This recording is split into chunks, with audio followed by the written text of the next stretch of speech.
Hey yo, what's up everybody? It's Ryan Miller checking in with GST's YQMA, episode number 12 today, focused in on exercise form and tips for the abs and delts. Today's question comes from Jason Edward, and I'll try to pull off your last name. I don't know if I'm going to hit it right. Jason Edward Raganjan. You can let me know if I got that right or not. I'm not sure about that one. So Jason R asks about ab and delt exercises or ab and delt workouts in general. So what I'm going to do for you, Jason, is I'm going to give you specific exercises for the delts and abs, and I'm also going to go one step further and give you my recommended set rep schemes to rotate through for each of those exercises. Now, starting with the delts, it's always going to be important to include compound movements when possible. Now, compound movements for the delts are going to consist of any overhead press. Basically, you have dumbbell overhead presses, barbell overhead presses, and machine overhead presses. And there's going to be different variations of those. 99% of the time, any compound movement that's an overhead press is going to be your foundational delt movement. Now, when I'm talking about rep ranges and set rep schemes, I'm going to talk about low rep, heavy weight, medium rep, medium weight, and high rep, low weight.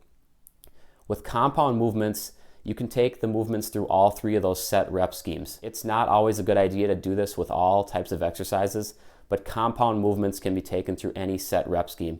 So what I recommend is either getting an even rotation through each one of those set rep schemes week by week, or what you can do is if you have a focus on, say, strength, you would hit the low rep, heavy weight set rep scheme for a higher frequency.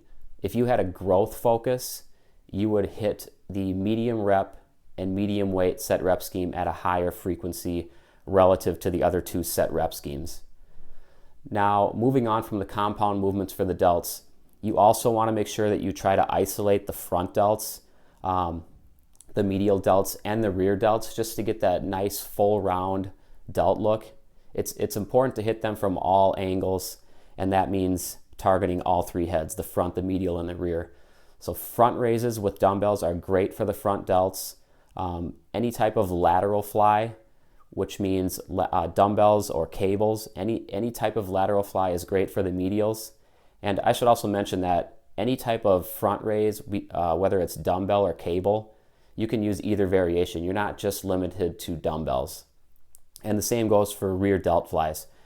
For rear delts, there's a little bit more of a variety. You have your face pulls, traditional dumbbell rear delt flies, rear flies with a cable, rear flies on the pec deck. There's a lot of variations there. Now, for any of these more isolation type of delt exercises, I strongly recommend staying away from the heavy weight, low rep, set rep scheme. The shoulder joint can be a touchy area of the body, so overloading it with heavy weight and low reps where form breakdown might occur, it's usually not a good idea. If you're highly experienced with those exercises, sure, maybe you can pull it off, but I still wouldn't hit it with that set rep scheme for the majority of the time. So for these isolation exercises for your delts, front raises variations, lateral fly variations, and rear fly variations, try to stick to the medium weight, medium rep scheme, and also the low weight, high rep scheme. Now, when I say medium, high, and low, what I'm talking about for these set rep schemes is around 4 to 5 sets by around 5 reps for the strength set rep scheme, and then I'm talking about 3 to 4 sets for around 10 reps for the medium or the growth set rep scheme, and then I'm talking about 2 to 3 sets by around 20 reps for that muscular endurance or high rep scheme. Okay, Jason, I think that about covers the delts. There's a lot of different delt exercises you can do, and I just listed off quite a few that will target your delts from a compound and isolation standpoint. Now, for the ab exercises, with abs, it's important that you can add weight to the ab exercises because you don't always want to just stick with your body weight. Abs are just another muscle group in the body, so it's important to strengthen them along with the rate that you're strengthening the rest of your body. you don't want your core to fall behind. And so being able to choose ab exercises that you can actually progressively overload, that becomes important as you get stronger and stronger. Now, I usually like to go with some type of a leg raise variation, which is going to help target the lower abs. So you have hanging leg raises, lying leg raises on the floor, captain's chair leg raises, and you can add weight to these you can add weight to most of these by holding a dumbbell in between your feet. Now, you also want to go with a basic or traditional crunch motion, which you can do through floor sit-ups with or without your feet anchored, decline sit-ups, or kneeling cable crunches. Those are all going to help target more of the upper middle ab area, and you'll be able to feel the difference in these different targeted areas when you're actually doing them. You know, you'll feel a difference between a leg raise or basically an upper body raise, which would be a sit-up motion. And finally, since core stabilization and keeping your core tight during other compound movements like squats and deadlifts is also very important, I am also a fan of different plank variations. Planks are easily able to be progressively overloaded by just placing a weight plate on your mid-back or your lower back. And you can also add challenge to planks by doing things like doing rows during your planks, doing knee drives during your planks, planking on one arm, planking on one foot, planking on your hands with straight arms, or planking on your forearms with bent arms. All those things make planks tougher. With planks, the less stability you have, so the more of a compromising position you can put your body in while planking, the tougher that plank is going to become.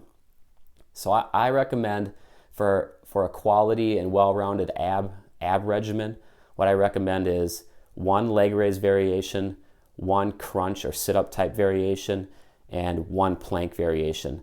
Now, whether you include all those in your routine at the same time or not, that's not necessarily as important as the fact that you're rotating them in from time to time.